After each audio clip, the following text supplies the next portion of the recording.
Probably you've already seen a very famous speech of Arnold Schwarzenegger in which he says that I hate plan B and you must have only plan A for your life. Because having plan B and C means that you're admitting that plan A is going to fail. Well, I want to argue with that in this video and I want to share my reasons with you why you need to have backup plans for your life. Of course. Okay, the very first thing I want to talk about is that chance is a really important part of a life.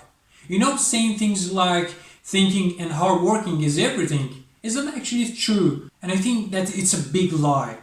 So, in the first place, you need to believe and accept that chance is an inseparable part of our life and plans. But what is chance really here? Well, you can say that there are a lot of parameters for something to happen or not happen. And most of those parameters are out of your control. For example, if you want to get a job in your dream company, having the skills and applying to that company is not enough. And here you also need a little bit of luck.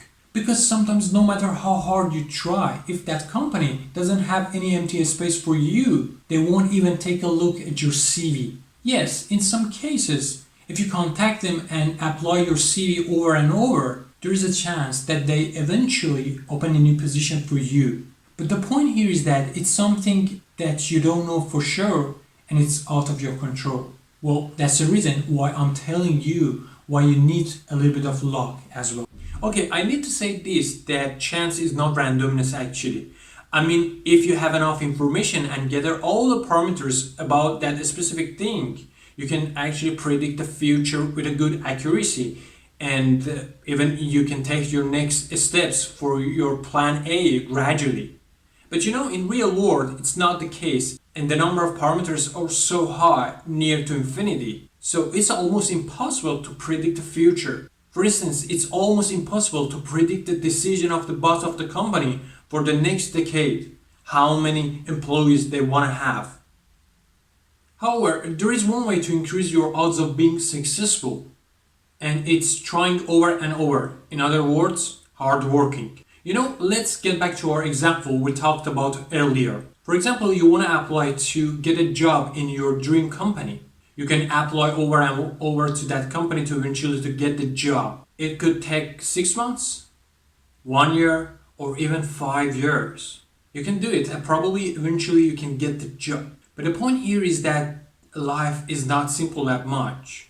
In real life, you have some obligations, especially if you're married, if you have kids to feed, if you have some loans to pay off. Even in the simplest form, if you're single, if you have no obligation or any debt, even in that case, it's a little bit difficult. Are you willing to wait 5 years to get to a good company or your dream company? I don't know. So I think the best plan is to have other backup plans for your life. In the famous book of Atomic Habits, the author says that there are a lot of opportunities and paths for us. So why should we limit ourselves to only one goal and only one path? To be honest, there isn't really a good choice for us. There are a lot of opportunities out there. Even in the case of Arnold Schwarzenegger, to be honest, I can't see a plan A. He's done a lot of things in his life. He's been a governor, an athlete, an actor, and so on. So I think he doesn't mean that you need to have only one plan in your life. And I think a successful person takes steps towards their plan A and accepts good offer along the way. And don't forget, chance and hard working come together.